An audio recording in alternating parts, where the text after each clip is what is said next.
Hey everybody, welcome back. It's Living in Philadelphia. Thank you for joining us today. Today I'm in Gray's Ferry and I got something special that I'm very excited about. So Gray's Ferry, we got an average price point right in that $300,000. 275 to 3 1/4. That's the neighborhood we're in. Now you can see the neighborhood around me. Now again, these are your typical row homes, twins, single family homes, 3 bedrooms, multiple baths. You can see there's one for sale on the block. And if you look further down, you can actually see Children's Hospital there. But what treat do I have for you today? It's my honor, it's our honor to meet a local resident, Mr. Aaron Humphrey, who's gonna actually take us into his home, into his homestead. Aaron, thank you so much for having us here today. Thank you for calling me. Thank you for wanting to do an interview with me. And I'm a big fan of your show, living in Philadelphia. And hey man, it's an honor for me as well. So please come into my house. Wow, this is exciting. So tell me about this.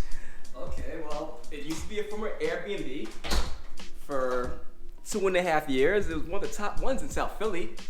Great for, students coming from University of Pennsylvania or Drexel, mom dropping off little Ginny or Brad over there, so they'll come book over here and come back and forth on weekends to make sure their kids are, situated. It's great for professors who are checking in. It's also great for people touring Philadelphia that want to be in South Philly or next to the stadiums, next to University City, next to City Hall. You got beautiful flooring here, beautiful hardwood flooring. You got these awesome leather couches, awesome TV.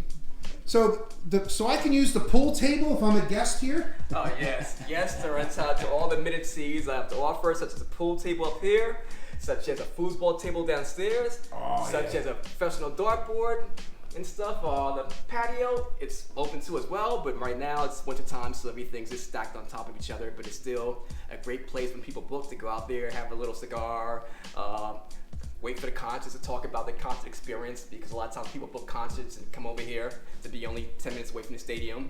Awesome. And stuff. And yeah, it's a beautiful place, it's comfortable. And it looks like this house is literally renovated. I mean, what, a couple of years ago, maybe? It's brand new everything in here. Yeah, I closed in 2019. The end of 2019, December 19th, 2019. So, beautiful. Even has a little wine cooler right here. Oh yeah. Perfect bachelor type of thing going on. Wow, now you even keep it stocked, huh? Believe it or not, I have a secret. I go to New York City and import my wine from there, because these same bottles you see here are only $3.99 in New York City. Over here in Philadelphia, some of these same bottles, same brand like Barefoot, go for $8.99 and $12. Because you guys are a state store, so you got different. That's right, because the state has their hand in the pockets of all the taxpayers. So you heard it here. Yeah, so I go there with a pull card and actually bring a case every time I go to New York City to my daughter's apartment. I bring a case of wine back with me on the megabus. Oh, this is beautiful though. I love the finishes. Got a lot of natural light. Beautiful roof deck. Look at this foosball. This is fun. You got a washer and dryer here. Wow. Oh, and you said that's professional. Oh, look at that, professional darts. Love it. Washer and dryer. This is super clean. It smells really good. I mean, this house was professionally redone. You've got an additional full bath here. We haven't even gone upstairs yet. I'm ready to move in. This is really, really nice. Spot for some storage. Looks like a ping pong table. Utility closet over there for bicycles. Utility closet. Tires, and over here you got the suite. This is sweet. The massage chair. You pull it out. Futon.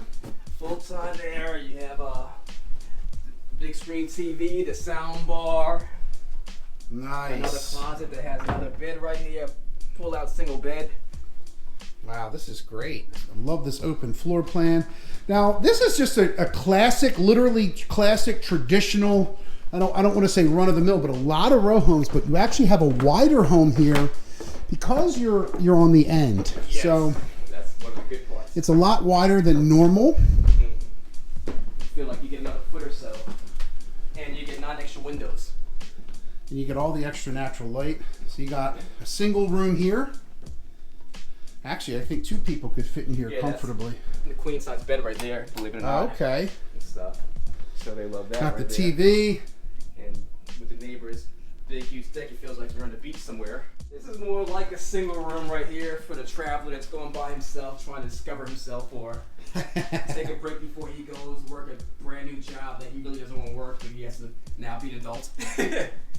So you'll offer multiple different ways. You can do the party room essentially in the basement. You can have a single, less expensive option just for the single room occupant as well. And then a couple room, the one for couples. And then the couple room.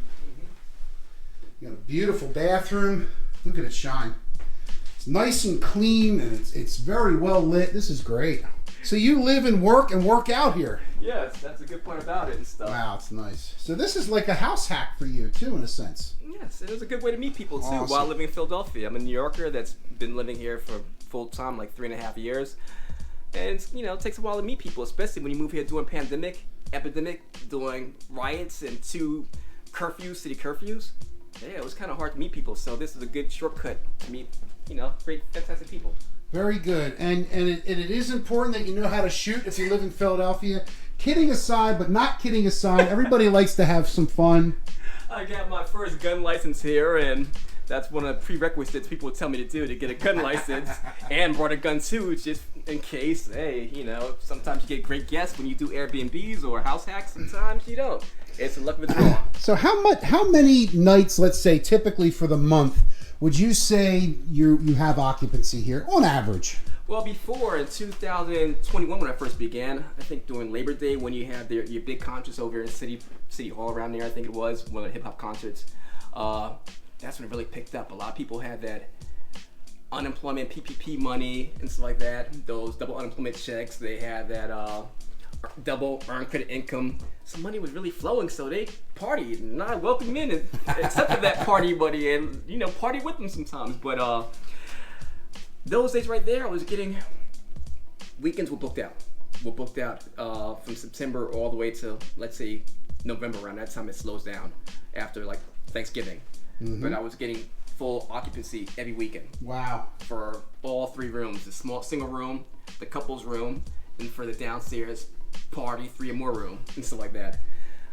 2022, it was fair. It's still pretty good. People still had money and stuff like that, so I was booking a lot of times during weekdays as well and stuff. A lot of times during weekdays you have people that are sneaking in with people that aren't their wives and that aren't their girlfriends, and they sneak from different parts of Philadelphia over here because they can't go to the hotel or the Airbnb around their part, so they were North Philly to come over here. If they live in West Philly, they would come over here. Now remember, what happens in Airbnb stays in an Airbnb. I made a good penny. I made a lot of money. I spent for the house back again.